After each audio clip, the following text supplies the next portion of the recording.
নমস্কার বন্ধুরা, lazy cook চ্যানেলে আপনাদের সকলকে স্বাগত। আজ বানাচ্ছি ব্রেকফাস্ট, ডিনার কিংবা লাঞ্চ যে কোনো কিছুতেই খাওয়া যেতে পারে ছোলার ডালের বড়া দিয়ে আলু কুমড়োর তরকারি। বাড়িতে সাধারণত বাচ্চারা কুমড়ো কেউ খেতে চায় না, তাই জন্য ভাবলাম আজকে একটু অন্যরকমভাবে করি যাতে ওরা খেয়ে নেয়। এর জন্য নিলাম 1 কাপ ভেজানো ছোলার ডাল, আগের দিন রাত্রি থেকে ভিজিয়ে রেখেছিলাম। নিয়েছি হাফ কাপের মতো নারকেলের কুচি, 4টে কাঁচা লঙ্কা, 300 গ্রামের মতো কুমড়ো আর 2টো আলু। ডুমো ডুমো করে আলু আর কুমড়ো কেটে নিয়েছি। এখানে কুমড়োর পরিমাণটা একটু বেশি দিয়েছি, আলুটা অল্প একটু কম।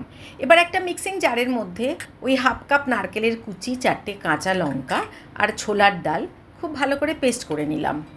প্লিজ বন্ধুরা পুরো ভিডিওটা দেখবেন।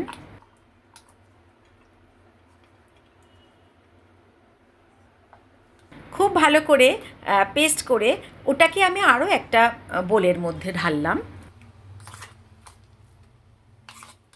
এবার এর মধ্যে দিয়ে দেব স্বাদ মতো নুন, অল্প একটু হিং, দিয়ে দেব হাফ চামচের মতো গোটা জিরে, দিলাম হাফ চামচেরও কম হলুদ গুঁড়ো আর কাশ্মীরি রেড চিলি পাউডার।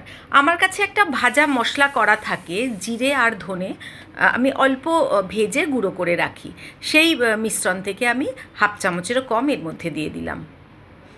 খুব ভালো করে মিশিয়ে নেব।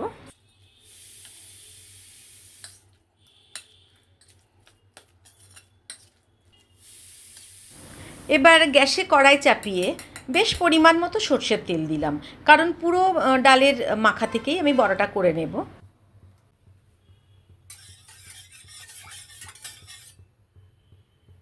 আমি দুবারে বড়া ভাজলাম।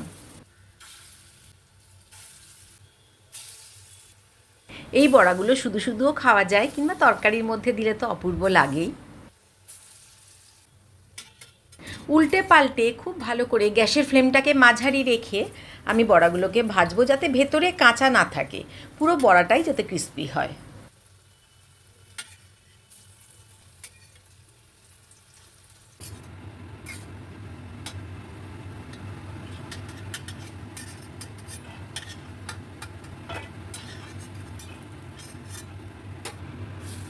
বাকি বড়াগুলোকেও আমি একইভাবেই ভেজে নেব।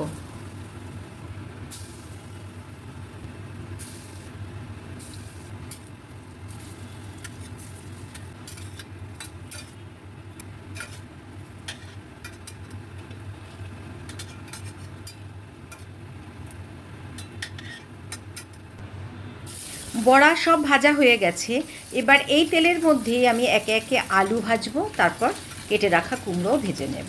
একটু লাল লাল করে আলুগুলো ভেজে আমি এগুলো তুলে নিয়ে আবার আমি কুমড়ো এর মধ্যে দিয়ে দেব।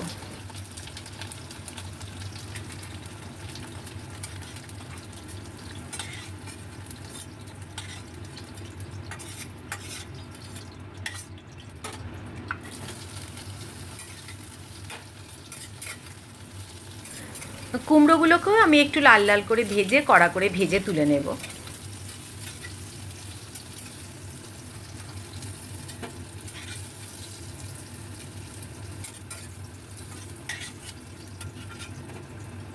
গ্রেভি করার জন্য আমি হাফ কাপের মতো টক দই নিলাম। এবার এর মধ্যে মিশাবো হাফ চামচ করে হলুদ গুঁড়ো, কাশ্মীরি রেড চিলি পাউডার, ধনে গুঁড়ো, জিরে গুঁড়ো। অল্প জল দিয়ে আমি একটা ভালো পেস্ট তৈরি করে নেব।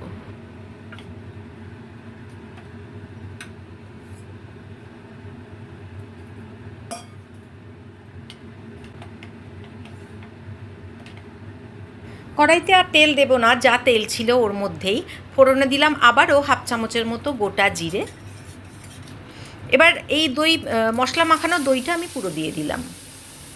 খুব ভালো করে নাড়াতে থাকবো যাতে দইটা ফেটে না যায়।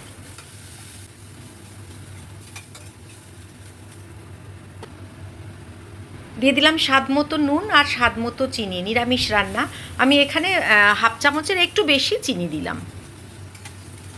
যখন দেখব পুরো মশলা থেকে তেল ছেড়ে এসছে, তখন আমি ভেজে রাখা কুমড়োর আলু দিয়ে দেব। এবার খুব ভালো করে মশলার সঙ্গে আমি কষাতে থাকবো। এখানে বন্ধুরা আমি 2 কাপের মতো জল দিয়েছি, কিন্তু ওই সময় আমার ফোনটা একটু অফ হয়ে গেছিলো। প্রায় 10 থেকে 12 মিনিটের জন্য আমি একটু ঢাকা দিলাম। গ্যাসের ফ্লেমটাকে আমি লো করেই ঢাকা দিয়েছি, যাতে আলু কুমড়ো খুব ভালো করে সেদ্ধ হয়ে যায়। দেখুন পুরো তেল আলাদা হয়ে গেছে এবং গ্রেভিটাও ঘন হয়ে এসছে। এই অবস্থায় আমি হাফ চামচের মতো গরম মশলার গুঁড়ো দিলাম আর দিয়ে দিলাম ভেজে রাখা বড়াগুলো। এই বড়াগুলো তো কিছুটা ঝোল টেনে নেবে, তখন একদম গা মাখা হয়ে যাবে। খেতে অপূর্ব লাগে বন্ধুরা, প্লিজ একটু ট্রাই করবেন। যারা কুমড়ো খেতে চায় না এইভাবে রান্না করলে তারাও কুমড়োটাকে ভুলে খেয়ে নেবে। এবার নামিয়ে নিলাম। তো আজকের এই রেসিপি কেমন লাগলো প্লিজ একটু কমেন্ট করে জানাবেন। আর নতুন বন্ধুরা প্লিজ যদি ভালো লেগে থাকে আমার চ্যানেলটাকে একটু সাবস্ক্রাইব করবেন, একটু লাইক দেবেন আর একটু প্লিজ কমেন্ট করবেন।